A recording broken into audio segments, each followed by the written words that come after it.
Today on the Bass Channel, we're taking a closer look at the M80 Bass D.I Plus from MXR.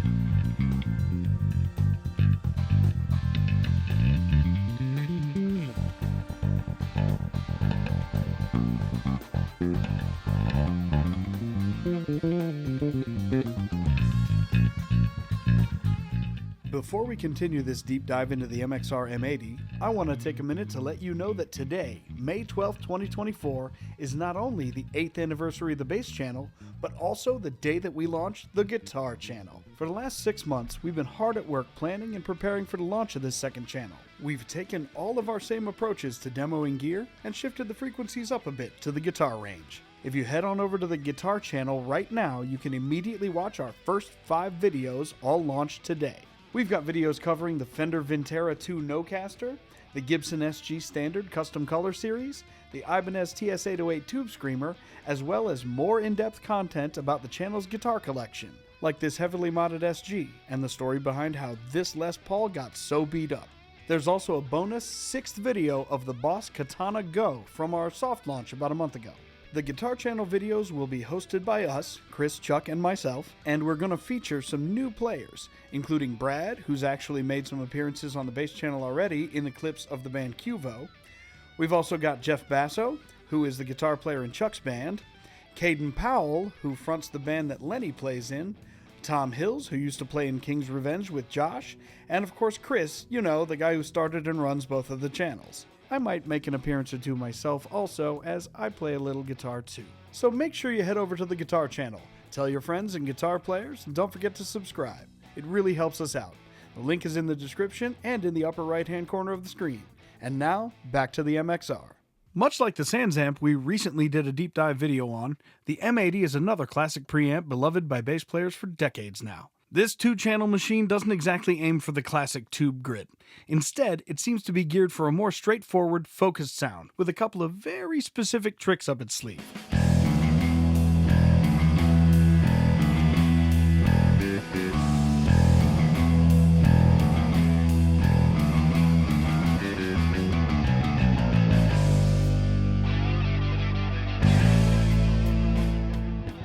The M80 features 3 different outputs to drive power amps, recording desks, PA mixers, or just to help shape and enhance your current rig.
When MXR calls this a Bass D.I Plus, they're referring to the fact that the pedal has the addition, get it, addition, of a second channel by way of the distortion section. Now, that said, those in the know are probably already hip to the fact that it doesn't exactly have to be used that way. I'll come back to that in a little bit.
Let's have a look at the controls, shall we?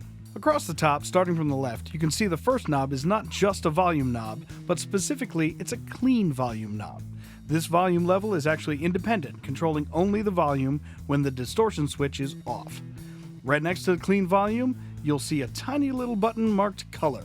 Now, this specific feature for many bass players is both an iconic bass sound unto itself and the signature sound of this specific preamp.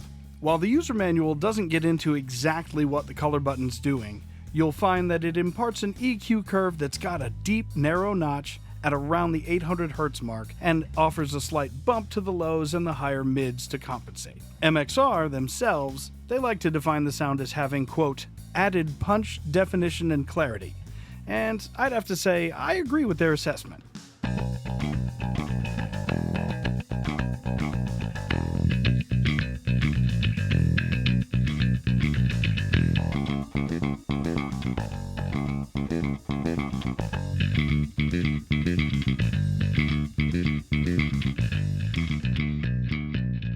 Right across the line from the clean volumes little area on the face of the pedal, you'll find the controls for the distortion channel, which is, of course, accessed by stepping on the right-hand distortion foot switch. First up in here is, once again, a dedicated volume knob. Yes, you can manually balance the volumes of the two channels independently, which is a feature that many preamps don't implement, even these days. And speaking of useful features, the very next knob is a blend knob that goes from dry to wet as you turn it to the right. That, of course, allows you to keep as much of that clean signals, low foundation in the mix as you want.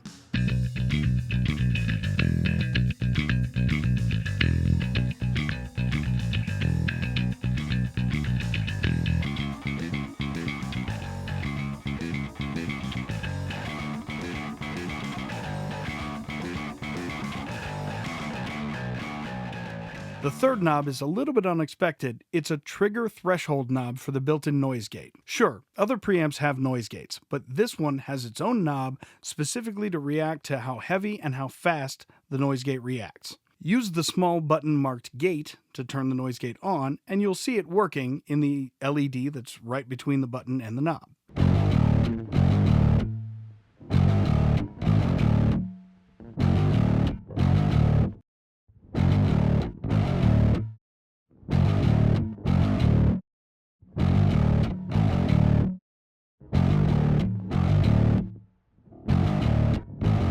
And of course, last but not least, is the gain knob. That's, of course, how much distortion is in the distortion. It's not really a to-be breakup kind of dirt. It's more of a grindy, high-mids clank kind of distortion. It's almost smooth textured while still being plenty raucous.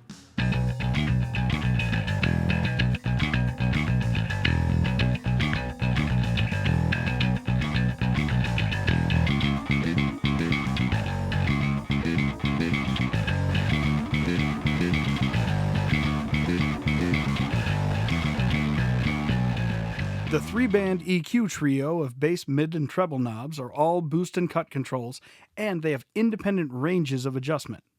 These EQ knobs, by the way, affect both the clean and distortion channels at the same time. The bass knob can provide plus or minus 18 dB, centered at 60 Hz.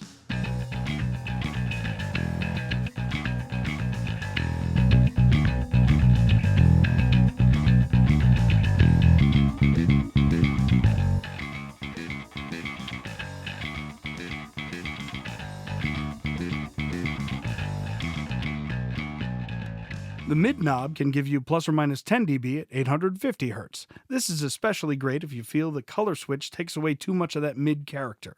You can turn up the mid knob a bit to support your signal in the mix without changing that punchy color tone too much.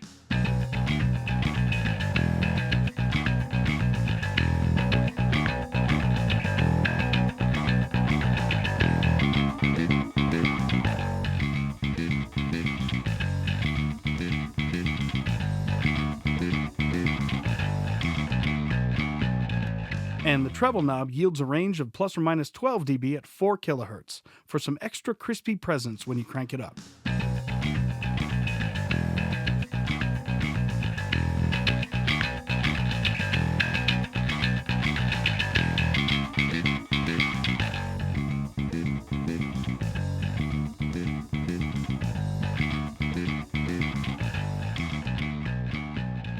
And of course, last but not least, on the face of this pedal is one more small push button which enables phantom power from the board when you push it in, eliminating the need for an AC adapter on the pedal itself, and when you leave it unpushed, it lifts the ground from the DI signal.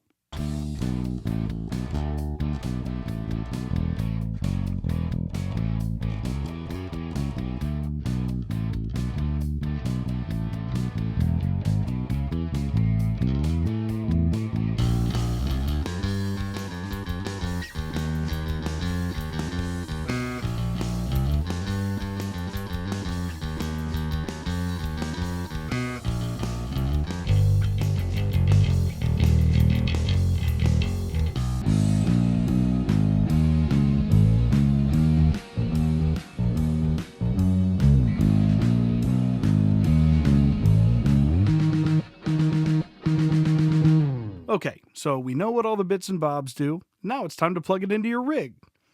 Around the sides, you'll find the input, along with the aforementioned 3 outputs. The outputs are as follows. Output number 1 is just a standard 1/4-inch audio out. That lets you run the signal either directly into the front of your amp like any other pedal, or you can put it into the power amp section via the effect return of your amp to act as the only preamp in the chain.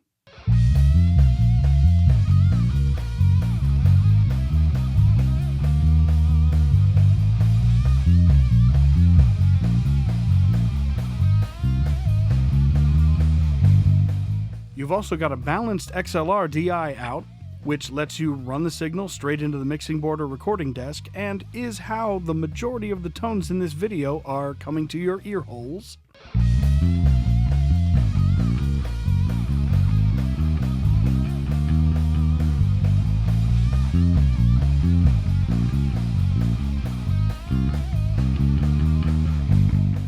And of course you've got the parallel output. The 1/4-inch unbalanced parallel output is labeled that because it runs in parallel to the other outputs. It just takes the signal straight from the input jack and runs it unaffected out the parallel out. You can use the parallel out simply plugged into an always-on tuner for stage or studio, or you can use it in conjunction with the 1/4-inch out or the XLR out to hear your amp on stage at the same time as sending the M80 signal to the front of house.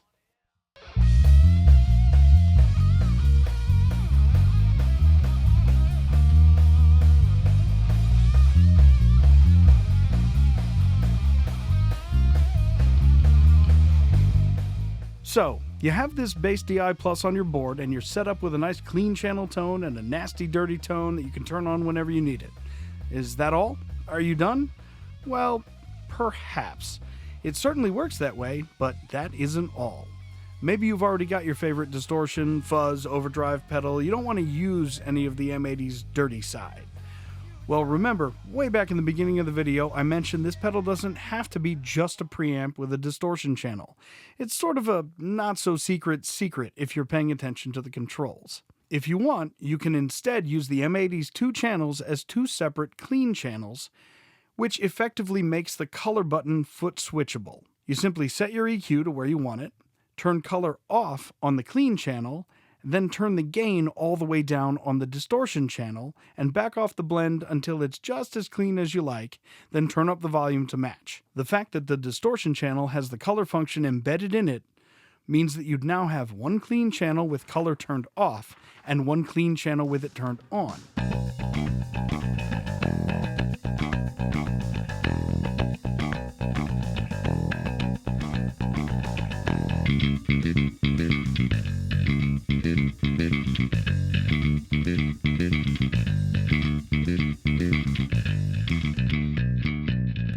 So, you can, for example, go from a more rounded, vintage, thumpy sound to that crispy, modern, slappy attack just by stomping on a foot switch. Plus, your favorite dirt pedal can be put in the chain with this, so you'd have two variations on your dirty tone as well.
Don't take our word for it. Here's what commenters are saying about the M80. Our friend AMP, as always with the insights, says he thinks it's a really underrated pedal. It's got a lot of utility and great sounds, but I do think the color button is nigh mandatory to make it sound its best. Somebody else says, I've learned to love mine while accepting its limitations. I do still simmer and see that the color effect comes on whenever you kick on the drive, but my current rig really wouldn't be the same without it. I never use the color button. The pedal is just about dead flat with the button off and the knobs at noon, but the 3-band EQ are all in great spots frequency-wise for some simple tone tweaking. I use mine as a preamp going directly into a power amp, and with the bass and treble knobs boosted just a bit, it allows the tone of the bass to shine through. In tandem with a good compressor, it's all the tone shaping I need. The distortion channel does lose a little low end, especially at high blend settings. If distortion is what you're after, then it's best to use this pedal as a dedicated distortion and use the onboard EQ to match the distorted tone to your clean tone. It's a very modern, almost dark glass kind of tone. And yet another commenter says, the color button is amazing, and the EQ settings, although simple, do a nice job. I'm not crazy about the distortion, but I run a B3K into it, and the result is fucking dynamite, as it really enhances and enriches the sound from the B3K. I've had it for a long time, and it's a damn solid and well-built pedal.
As you can see, negative mentions do include those who don't jibe with the distortion adding color automatically, and a few commenters that we didn't mention here specifically mentioned a little bit of electrical noise here and there, so maybe they had ground lift problems or the noise gate wasn't really grabbing their signal fast enough. We just don't know if their pedals were, in perfect operating condition and other things happened. We don't know.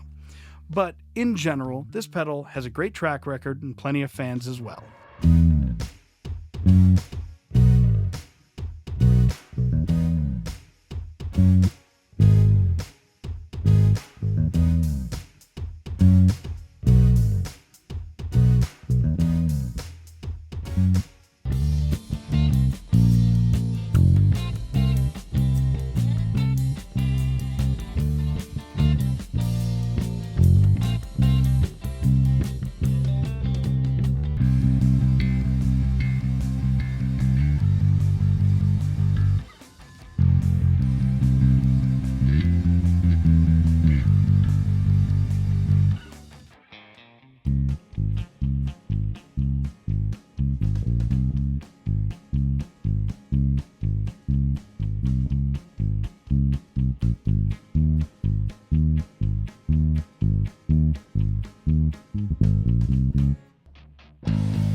Let us know your thoughts on the M80 Bass D.I Plus down in the comments below. Of course, you can always pick one up for yourself. For our American friends, check out our link at zZounds. We get a little kickback that helps the channel a little bit if you buy one through zZounds. But for our European friends, why not check it out at Thomann? And as always, if you like this video, consider subscribing. And if you'd like to help support the channel, why not become a channel member? Until next time, be safe, and we'll see you later.